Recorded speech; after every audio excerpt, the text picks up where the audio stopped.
ഭാരതത്തിന്റെ അഖണ്ഡതയും സംസ്കാരവും ഉയർത്തുവാൻ വേണ്ട പ്രവർത്തനങ്ങളിൽ സജീവമായി പങ്കുചേരും.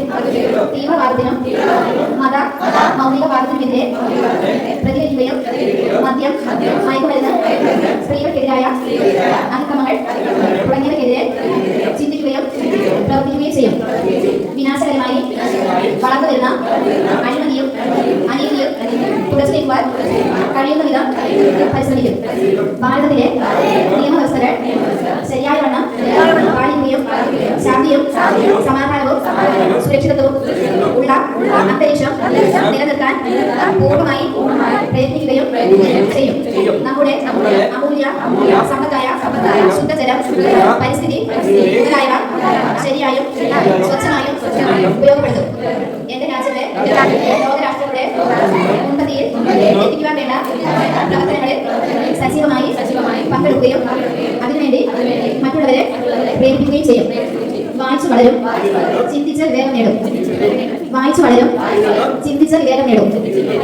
കേരളത്തെ വായനയുടെ ലോകത്തേക്ക് കൈപിടിച്ച് നടത്തിയ PN പണിക്കരുടെ ഓർമ്മ ദിനം.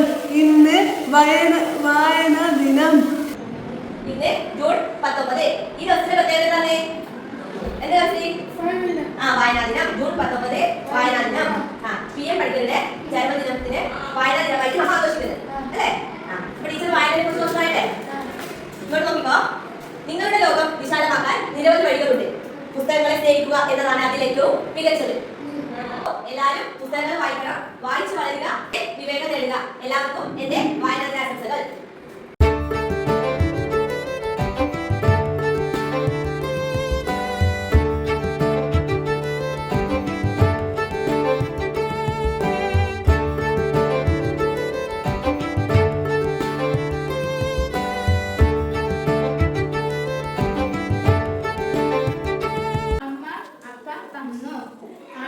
ഇല കടിച്ചു, പൂച്ച പാൽ കുഴിച്ചു,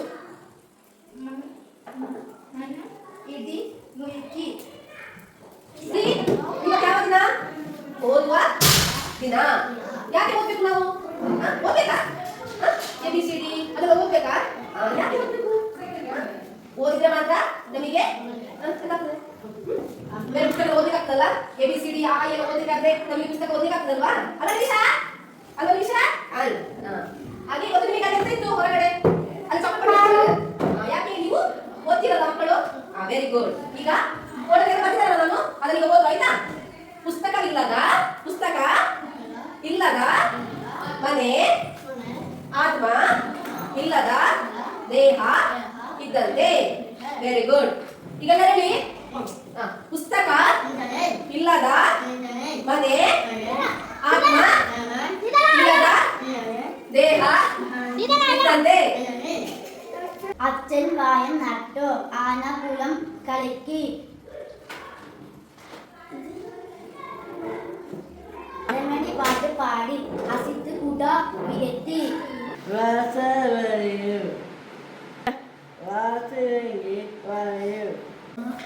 അരി കുടവും കപ്പം തുറവും കുടത്തി മയിൽ ആടി കുയൽ പാടി.